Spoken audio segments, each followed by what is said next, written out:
तो चलिए फ्रेंड, आज भी मैं एक बहुत यूनिक टॉपिक के साथ आया हूं जिसमें हम लोग डिस्कस करने वाले हैं आरटीडी ब्रिज सर्किट डायग्राम।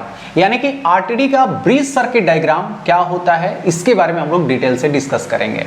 तो देखिए, प्रीवियस वीडियो में हम लोग आरटीडी क्या होता है और ये कितने टाइप का होते हैं और ये कैसे काम करता है, इसके लिए हम लोग डिटेल से डिस्कस किए थे। लेकिन उसी वीडियो में हम लोग डिस्कस किए थे कि आरटीडी जो है उसका जो मटेरियल है, यानी कि जो सेंसिंग एलिमेंट है, उसका जो रेजिस्टेंस है वो टेम्परेचर के डायरेक्टली प्रोपोर्शनल होता है। यानी कि जैसे जैसे टेम्परेचर बढ़ेगा वैसे वैसे उसका रेजिस्टेंस भी बढ़ेगा और जैसे जैसे टेम्परेचर कम होगा तो उसका रेजिस्टेंस भी कम होगा। तो उस रेजिस्टेंस को मेजर करने के लिए, क्योंकि हम लोग रेजिस्टेंस मेजर करेंगे तभी हमें टेम्परेचर पता चलेगा, तो उस रेजिस्टेंस को मेजर करने के लिए हम लोग इस ब्रिज का यूज करते हैं जिसका नाम है व्हीटस्टोन ब्रिज। तो इस वीडियो में हम लोग आज इसी ब्रिज के बारे में डिटेल से डिस्कस करेंगे कि कैसे हम लोग इस आरटीडी का जो रेजिस्टेंस है वो मेजर करते हैं। तो हमारे साथ बने रहिएगा, पूरे एंड तक वीडियो देखिएगा, बहुत ही इंफॉर्मेटिव होने वाला है। तो चलिए इस वीडियो को करते हैं स्टार्ट।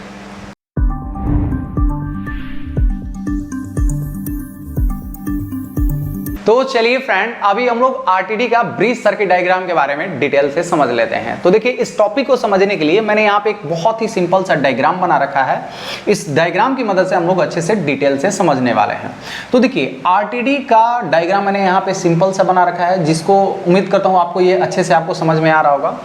जिसमें इस डायग्राम में क्या है, ये जो आप देख रहे हैं ये क्या है, हमारा सेंसिंग एलिमेंट है और इस पे हमारा कॉइल जो है वो वाउंड किया रहता है। और ये जो कॉइल है वो क्या चीज़ का है, तो ये हमारा प्लैटिनम का हो सकता है, निकेल का हो सकता है या कॉपर का हो सकता है। ठीक है, और इस कॉइल से दो वायर जो है, एक इनपुट का हो गया, एक आउटपुट का हो गया। ठीक है, और बाहर से ये जो ब्लैक कलर दिख रहा है ये शीथ है, इसका प्रोटेक्शन के लिए ये लगा हुआ रहता है। ठीक है, और इसके ऊपर ये हमारा थर्मोवेल के अंदर इसको इंसर्ट कर दिया जाता है। तो ये जो हमारा सेंसिंग एलिमेंट है, जैसे ही यहाँ पे हमारा टेम्परेचर बढ़ता है, हम लोग जानते हैं कि जैसे ही यहाँ टेम्परेचर बढ़ेगा तो क्या होगा, यानी कि जैसे ही इसको हीट मिलेगा तो इसका जो रेजिस्टेंस है वो क्या हो जाता है, इंक्रीज होता है। रेजिस्टेंस क्या होगा, इंक्रीज होगा। यानी कि ये टेम्परेचर जैसे जैसे इंक्रीज होगा तो रेजिस्टेंस इंक्रीज होगा, और जैसे ही जैसे इसका टेम्परेचर डिक्रीज होगा तो इसका रेजिस्टेंस भी क्या होगा, डिक्रीज होगा। तो ये जो रेजिस्टेंस, मान लीजिए कि यहाँ से हमारा इनपुट करंट है और यहाँ से हमारा, यानी कि मान लीजिए कि यहाँ से हम लोग करंट कुछ दे रहे हैं और यहाँ से करंट कुछ निकलेगा, यानी कि यहाँ से I1 मान लीजिए, यहाँ से I2 निकलेगा। तो इस रेजिस्टेंस की वजह से कुछ ना कुछ यहाँ पे जो है वो ड्रॉप करने वाला है। तो इसी रेजिस्टेंस को हम लोग मेजर करके जो टेम्परेचर है वो मेजर कर लेते हैं, क्योंकि ये डायरेक्टली प्रोपोर्शनल है। जितना हमें रेजिस्टेंस इसके अंदर पता चलेगा, रेजिस्टेंस क्या है, फ्लो ऑफ करंट को अपोज करना। तो यहाँ पे कितना फ्लो ऑफ करंट को अपोज कर रहा है उसको हम लोग कैसे इस व्हीटस्टोन ब्रिज से मेजर करते हैं, इसको हम लोग समझते हैं। तो देखिए, ये जो व्हीटस्टोन ब्रिज है इसका मैंने यहाँ पे एक सिंपल सा डायग्राम बना रखा है और इसके अंदर आप देख पा रहे होंगे कि 4 ठो रेजिस्टेंस लगे हुए हैं, है ना। और ये क्या है, ब्रिज का मतलब क्या है, एक दूसरे से जुड़ा रहना। तो चारों जो हमारा, मान लीजिए कि 4 वायर है जिसमें 4 ठो क्या है, रेजिस्टेंस लगा हुआ है और चारों एक दूसरे से कनेक्टेड है। और एक एंड में आपको यहाँ पे दिख रहा होगा एक गैल्वेनोमीटर लगा हुआ है। तो यहाँ पे ये जो हमारा ब्रिज है ये कैसे वर्क करता है इसको हम लोग समझते हैं। तो देखिए, एक हमारा रेजिस्टेंस R1 है, दूसरे आर्म पे R3 है और इधर R2 हो गया। और ये जो रेजिस्टेंस है वो क्या है हमारा, जिसको मेजर करना है, यानी कि आरटीडी, यानी कि ये वाला जो सेंसिंग एलिमेंट है, मान लीजिए हमने यहाँ पे ले लिया, यानी कि ये आरटीडी का रेजिस्टेंस है, यानी कि आरटीडी है। ठीक है, और यहाँ पे एक चीज और जानने वाली बात है कि ये जो हमारा दो रेजिस्टेंस है वो क्या होता है, नॉन होता है। मतलब कि इसका जानकारी है कि ये इसका रेजिस्टेंस कितना है। अगर 10 ओम है तो इसका भी हमें पता है कि ये भी 10 ओम इसका रेजिस्टेंस होगा। मतलब दोनों का जो रेजिस्टेंस है वो क्या है, नॉन है। यानी कि जितना R1 होगा उतना ही R3 हमारा दोनों इक्वल कंडीशन में है। ठीक है, और ये जो R2 है ये क्या है, ये हमारा वेरिएबल रेजिस्टेंस है और ये जो रेजिस्टेंस है इसको हमें मेजर करना है, यानी कि आरटीडी का रेजिस्टेंस है। यहाँ पे हम लोग समझ लिए। अब क्या कर रहे हैं, यहाँ पे हम लोग एक डीसी पावर कनेक्ट कर दे रहे हैं, यानी कि डीसी सप्लाई दे रहे हैं। तो इसके अंदर अब क्या होगा, करंट का फ्लो होना स्टार्ट हो जाएगा। तो इधर से हमारा करंट जो है वो फ्लो करेगा। करंट यानी कि मान लीजिए यहाँ से I हमारा फ्लो कर रहा है, तो जैसे ही I जाएगा तो यहाँ पे I आएगा तो ये 2 पार्ट में डिवाइड हो जाता है। देखिए, 2 पार्ट में क्या हो रहा है, डिवाइड हो रहा है। एक क्या हो जाएगा, इधर R2 है तो ये क्या हो जाएगा, I2 हो जाएगा। इधर R1 है तो ये क्या हो जाएगा, I1 हो जाएगा। यानी कि I1 और I2 दो पार्ट में, ये जो I था वो दो पार्ट में और डिवाइड हो गया। अब ये जो I1 है वो कहाँ गया, इधर इस रेजिस्टेंस से पास होकर के गया। अब यहाँ पे जैसे ही आएगा तो ये दो पार्ट में डिवाइड होने वाला है। देखिए दो पार्ट में ये क्या होगा, डिवाइड होने वाला है। तो इधर क्या हो जाएगा, I3 हो जाएगा, R3 है तो I3 हो जाएगा। और ये जो है ये क्या होगा, यहाँ से ये इसको मान लेते हैं IRTD, यानी कि RTD के अंदर हमारा कुछ करंट यहाँ से फ्लो करेगा। और ये जो करंट आ रहा है, ये जो करंट आ रहा है इसको मान लीजिए ये क्या है, हमारा I4 है जो कि गैल्वेनोमीटर में आएगा। तो जैसे ही इधर से करंट फ्लो करेगा तो इस गैल्वेनोमीटर में क्या होगा, डिफ्लेक्शन होने लगेगा। यानी कि इसके अंदर हमारा क्या है, कुछ करंट दिखाने लगेगा, हाँ इसके इस वायर के अंदर भी क्या है, करंट फ्लो हो रहा है। लेकिन ये जो हमारा ब्रिज सर्किट डायग्राम है, इसमें हमें इस गैल्वेनोमीटर के अंदर करंट जो है वो जीरो फ्लो करवाना है। यानी कि इसके अंदर डिफ्लेक्शन बिल्कुल भी नहीं होना चाहिए, जिसको हम लोग नल डिफ्लेक्शन बोलते हैं या बैलेंस्ड कंडीशन बोलते हैं। यानी कि इसके अंदर हमें करंट फ्लो नहीं करवाने के लिए हम लोग क्या करेंगे कि ये जैसे ABC इधर का जो करंट होगा और ABC के तरफ जो करंट है, अगर दोनों बराबर फ्लो होगा तो इसके अंदर करंट बिल्कुल भी नहीं फ्लो करेगा।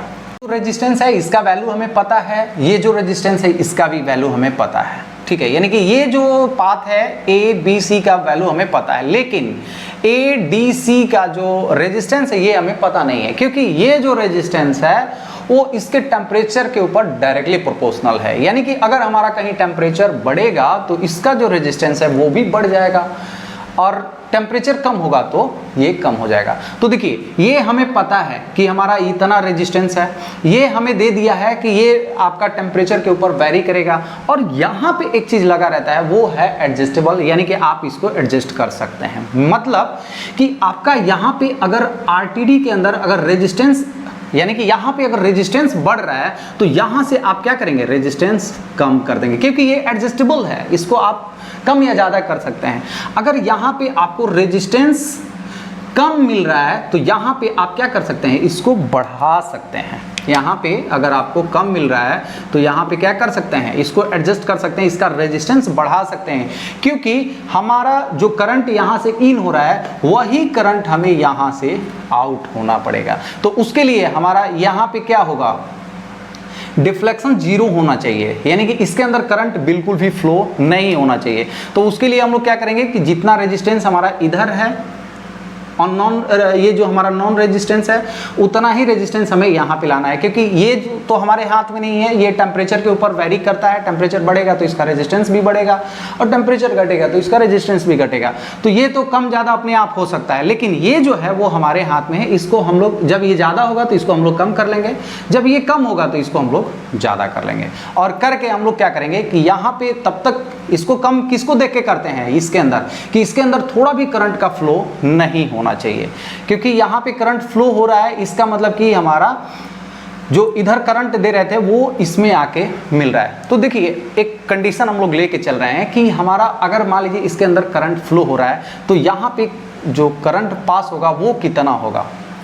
देखिए अभी IRTD में हमारा करंट कहाँ से आ रहा है, एक यहाँ से आ रहा है, और दूसरा हमारा अगर हमारा बैलेंस कंडीशन नहीं है तो इधर से आ सकता है, यानी कि हमारा I4 आ सकता है। तो IRTD में जो हमारा करंट फ्लो होगा वो कितना होगा, तो I2 प्लस I4, ठीक है। वही अगर हम लोग R3 का देखें, यहाँ पे I3 का देखें तो I3 बराबर क्या हो जाएगा, तो देखिए एक हमारा क्या आ रहा है, I1 आ रहा है और माइनस हो जा रहा है, क्योंकि इसी I1 से हमारा इधर I4 निकल जा रहा है, तो I1 माइनस I4 हो जा रहा है, ठीक है। तो अगर हम लोग इस कंडीशन में देखें, इस कंडीशन में हमारा यहाँ पे क्या आ रहा है, एक I3 आ रहा है और यहाँ पे क्या आ रहा है, IRTD आ रहा है ना, मतलब कि RTD से जो करंट पास हो रहा है वो आ रहा है। तो यहाँ पे I का वैल्यू कितना हो जाएगा, I का वैल्यू IRTD प्लस I3 हो जाएगा। तो यहाँ पे RTD की जगह पे क्या लिख सकते हैं, I2 प्लस I4 लिख सकते हैं, और प्लस ये क्या हो जाएगा, I1 माइनस I4 I4 लिख सकते हैं। तो ये I4 कैंसिल हो गया, तो क्या बचा I2 प्लस I1, और यहाँ पे हमारा करंट क्या जा रहा था I1, जो कि दो पार्ट में डिवाइड हुआ था, यानी I1 I2 में डिवाइड हुआ था। यहाँ पे भी हमें क्या मिल रहा है I2 प्लस I1, यानी I1 I2 मिल रहा है, तो हमें क्या मिल रहा है, जो इन दिए थे वो आउट मिल गया। ठीक है, तो इस तरह से हमारा इस रेजिस्टेंस को हम लोग वैरी करके यहाँ पे जो डिफ्लेक्शन है वो जीरो कर देते हैं। इसका मतलब क्या है कि आप जो I4 आ रहा है, इधर जो I4 आ रहा है उसको आने ही मत दीजिए, यानी कि इसको रेजिस्टेंस को इतना एडजस्ट कीजिए कि इधर करंट ना फ्लो करे। तो डायरेक्टली आपको क्या मिलेगा, इधर से आपको I3 मिलेगा, क्योंकि I4 यहाँ पे अब जीरो हो गया, तो ये क्या मिलेगा I3 डायरेक्ट मिलेगा, और इधर I4 आएगा ही नहीं, तो क्या मिलेगा डायरेक्ट I2 मिलेगा, तो I1 प्लस I2 हो जाएगा, तो करंट जीरो, यानी कि हमारा डिफ्लेक्शन जो है वो जीरो करना है। यही इसका इस ब्रिज का जो प्रिंसिपल है वो है। तो यहाँ पे जो RTD आपको दिख रहा है, ये RTD जो दिख रहा है, इसमें क्या होता है, एक यहाँ पे ये जो वायर है, एक इसको ऐसे कनेक्ट कर दिया जाता है एक छोर में, और दूसरा में जो है ये मान लीजिए ऐसे, इस RTD को मैंने यहाँ पे दिखा दिया, तो ऐसे इसको यहाँ पे कनेक्ट कर दिया जाता है।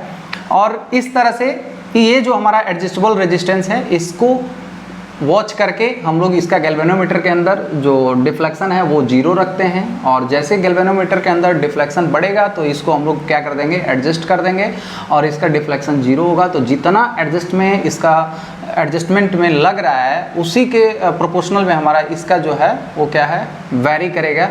तो यहाँ से हम लोग डायरेक्टली क्या पता कर सकते हैं कि हमारा जो रेजिस्टेंस है इसका वो कितना वेरी कर रहा है, यानी कि हमारा टेम्परेचर कितना है। तो ये जो होता है वो इंटरनल सर्किट है, वो कहीं भी आपको बाहर नहीं दिखेगा। ये सारा सिस्टम जो है वो हमारा इंस्ट्रूमेंट सर्किट के अंदर ये सारा चीज़ इंटरनली प्रोसेस होते रहता है। ये बहुत ही फास्ट मैनर में काम करता है, यानी कि जैसे टेम्परेचर यहाँ वेरी करेगा वैसे ये अपने आप एडजस्ट होकर के ये सारा चीज़ जो है वो हमें डायरेक्टली आउटपुट दे देता है कि इसका रेजिस्टेंस कितना है। तो इस बैलेंस कंडीशन में, यानी कि मान लीजिए कि ये जो हमारा ब्रिज है वो क्या है, बैलेंस कंडीशन है, तो ये जो रेजिस्टेंस है, चारों रेजिस्टेंस है, इसके बीच में कुछ ना कुछ रिलेशनशिप आता है। तो देखिए होता क्या है कि यहाँ पे हमने कुछ वोल्टेज दिया, यहाँ पे हमारा कुछ इस रेजिस्टेंस की वजह से क्या होगा, ड्रॉप करेगा, है ना। तो मान लीजिए कि हमारा V इक्वल टू क्या होता है, ओम्स लॉ के अकॉर्डिंग V इक्वल टू क्या होता है, V इक्वल टू IR होता है। ठीक है, तो यहाँ पे R1 रेजिस्टेंस है, तो ये क्या हो जाएगा, I1 R1 हो जाएगा, और यहाँ पे R3 है, तो ये क्या हो जाएगा, I3 R3 हो जाएगा, और यहाँ पे करंट ये है तो ये IRTD और RRTD हो जाएगा। यहाँ पे क्या हो जाएगा, I2 R2 हो जाएगा। इस पॉइंट यानी कि B पॉइंट का जो वोल्टेज है और D पॉइंट का वोल्टेज अगर हम लोग देखेंगे, क्योंकि इसके अंदर हमारा जो डिफ्लेक्शन है वो क्या है, जीरो है, यानी कि इसके अंदर कोई भी करंट नहीं फ्लो हो रहा है, तो इसका जो वोल्टेज डिफरेंस होगा यानी पोटेंशियल डिफरेंस होगा वो क्या होगा, जीरो होगा। यानी कि अगर वोल्टेज V पॉइंट और D पॉइंट पे देखेंगे तो यहाँ पे क्या होगा, जीरो होगा। तो इस कंडीशन में ये जूम किया जाता है कि जितना करंट हमारा ABC से जा रहा है उतना ही करंट हमारा ADC से जा रहा है। तो इस कंडीशन में इस चारों रेजिस्टेंस के बीच में एक रिलेशनशिप हो जाता है, और उसमें देखा जाता है कि ये जो R1 है वो R2 के बराबर है, R3 जो है वो इसके बराबर है, यानी कि RRTD के बराबर है। तो यहाँ पे एक डायरेक्ट रिलेशनशिप हो जाता है, यानी कि R1 जो है वो R1 डिवाइड R3 हो जाएगा, और R2 जो है वो डिवाइड हो जाएगा किसके, तो RRTD के, यानी कि R1 जो है R2 के बराबर हो जाएगा, R3 जो है वो RTD के बराबर है। तो यहाँ से अगर आपको RTD का जो रेजिस्टेंस है वो पता करना है तो आप कैसे निकाल सकते हैं, तो कैसे निकाल सकते हैं, देखिए R2 into R3, R2 into R3 और डिवाइड कर देना है आपको R1 से, यानी कि आपने यहाँ पे जितना कम या ज़्यादा एडजस्ट किया वो वैल्यू, और इसका वैल्यू आपको पता ही है और इसका वैल्यू आपको पता ही है, तो ये जो जितना आपने एडजस्ट किया वो वैल्यू आप लिख दीजिए, मल्टीप्लाई R3 और डिवाइड R1। तो करेंगे तो यहाँ से डायरेक्टली आपको जो RTD का जो रेजिस्टेंस है वो आपको पता चल जाएगा, और रेजिस्टेंस इसका पता चल जाएगा तो आपको टेम्परेचर भी मिल जाएगा। तो इस तरह से हमारा जो ब्रिज सर्किट डायग्राम है वो टेम्परेचर जो है वो मेजर करता है, यानी कि हमारा जो सेंसिंग एलिमेंट है उसका रेजिस्टेंस इस तरह से मेजर करके डायरेक्टली हम लोग एक रिलेशनशिप होता है उससे हम लोग डायरेक्टली क्या पता कर लेते हैं कि इस रेजिस्टेंस पे हमारा टेम्परेचर जो है वो इतना होगा, यानी कि टेम्परेचर कोफिशिएंट जो है वो फंडा आता है, वो प्रीवियस वीडियो में हम लोग डिस्कस कर ही चुके थे। तो यहाँ पे ये था एक बहुत ही सिंपल सा, उम्मीद करता हूँ ये चीज़ आपको समझ में आ गया होगा। तो यहाँ पे मैं बहुत ही सिंपल सा एक डायग्राम बना रखा हूँ जो कि 2 वायर आरटीडी और 3 वायर आरटीडी का है, और ये जो आरटीडी है वो ब्रिज सर्किट डायग्राम से कनेक्टेड है। तो इसमें हम लोग देखेंगे कि कैसे हमारा जो रेजिस्टेंस है वो बैलेंस कंडीशन में है। तो देखिए, अगर 2 वायर आरटीडी में देखें तो ये क्या है, हमारा यहाँ से डीसी पावर देते हैं, यानी कि इधर से हमारा क्या होगा, करंट ऐसे इधर से फ्लो करेगा, ठीक है, और ये 2 पार्ट में डिवाइड हो जाएगा। और यहाँ पे हमारा गैल्वेनोमीटर है, इसके अंदर हमें क्या करना है, डिफ्लेक्शन 0 करना है। तो ये कंडीशन क्या हो जाएगा, R1 जो है वो किसके बराबर हो जाएगा, तो देखिए इसका एक बैलेंस कंडीशन क्या हो जाएगा, R1 जो है plus R3, R1 plus R3 जो है वो इस दोनों आरटीडी के बराबर होना चाहिए। तो ये किसके बराबर होना चाहिए, तो R2, ठीक है। और यहाँ से जाएगा तो देखिए हमारा जो वायर है उसका लेंथ, ये भी इसके अंदर भी कुछ ना कुछ रेजिस्टेंस होता है, तो प्लस B प्लस क्या हो जाएगा RTD और प्लस ये यहाँ से आके ये, यानी कि A, ठीक है। और इसमें हम लोग जानते हैं कि R1 जो है वो R2 के बराबर है, तो ये R1 जो है वो R2 के बराबर होगा, तो ये क्या हो जाएगा, कैंसिल आउट हो जाएगा, क्योंकि यहाँ पे R1 आप लिख सकते हैं तो कैंसिल आउट हो जाएगा। तो R3 जो है वो किसके बराबर हो जाएगा, तो A plus B plus RTD, यानी कि हमारा जो लेंथ है वायर का, यानी कि RTD से जो वायर हम लोग कनेक्ट करके लाए हैं उसका रेजिस्टेंस, यानी कि जो मतलब A वायर है और B वायर है, 2 वायर जो था उसका रेजिस्टेंस प्लस RTD का रेजिस्टेंस, ये मेजर करके जो एडजस्टेबल ये वाला जो एडजस्टेबल रेजिस्टेंस है वो एडजस्ट करेगा। उसमें किसका किसका रेजिस्टेंस मेजर करेगा, तो दोनों वायर का भी मेजर करेगा। इसीलिए ये जो हमारा RTD जो है, यानी कि 2 वायर RTD जो है वो एग्जैक्ट टेम्परेचर नहीं बताता है, क्योंकि इसका जो रेजिस्टेंस है वो भी शो करता है। तो रेजिस्टेंस इसका शो करेगा तो टेम्परेचर जो है वो एक्यूरेट नहीं है। इसको रेक्टिफाई करने के लिए 3 वायर आरटीडी लगाया गया है। तो देखिए यहाँ पे भी मैं 3 वायर आरटीडी का डायग्राम बना रखा हूँ, जिसमें ये क्या है, हमारा R1 है, R2 जो है वो दोनों इक्वल है, और ये हमारा एडजस्टेबल है, और ये हमारा आरटीडी लगा हुआ है, ठीक है। तो इस कंडीशन में हमें गैल्वेनोमीटर के अंदर डिफ्लेक्शन जो है वो 0 करना है, यानी कि बैलेंस कंडीशन करना है। तो यहाँ पे क्या होगा, R1 जो है R1 प्लस R3, ठीक है। अब ये क्या जा रहा है, इसके साथ A जुड़ रहा है प्लस A, ठीक है, और फिर C जुड़ के तब ये गैल्वेनोमीटर पे आ रहा है प्लस C। ये किसके बराबर हो जाएगा, तो R2 जो है R2 plus B plus RTD और प्लस ये ऐसे होके C से होके आएगा C, ठीक है। तो यहाँ पे देखिए R1 जो है R2 के बराबर है, यहाँ पे क्या है, R1 जो है वो R2 के बराबर है, तो ये दोनों क्या हो जाएगा, कैंसिल आउट हो जाएगा, ये C क्या होगा, कैंसिल हो गया। तो R3 जो है उस किसके बराबर है, R3 जो है वो हमारा RTD, यानी कि रेजिस्टेंस का जो RTD है, और प्लस ये क्या है B, और ये इधर है तो इधर आएगा तो क्या होगा, माइनस A। यानी कि हमारा जो B वायर है इसका रेजिस्टेंस मेजर करेगा और माइनस कर देगा A वायर का रेजिस्टेंस। तो यहाँ पे हमारा क्या मिल जाएगा, RTD, यानी कि B वायर का रेजिस्टेंस माइनस A वायर का रेजिस्टेंस कर देंगे, यानी कि दोनों वायर क्या है, हमारा पूरा कंट्रोल रूम तो गया है, उस वायर का हम रेजिस्टेंस क्या कर देंगे, माइनस कर देंगे, तो हमें क्या मिलेगा, डायरेक्टली RTD का रेजिस्टेंस मिलेगा। यानी कि RTD का जितना रेजिस्टेंस होगा उसी के अकॉर्डिंग हमारा R3 जो है वो वेरी करेगा। इस तरह से हमारा R3 जो है यहाँ पे एग्जैक्ट जो टेम्परेचर है यहाँ पे जो सेंस करेगा वही चीज़ दिखाएगा। तो इस तरह से हमारा ये 2 वायर RTD का सर्किट डायग्राम हो गया, ये 3 वायर RTD का सर्किट डायग्राम हो गया। उम्मीद करता हूँ ये वीडियो आप लोगों को अच्छे से समझ में आ गया होगा।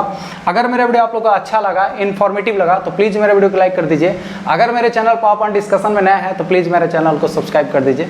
तो चलिए friends, thank you so much.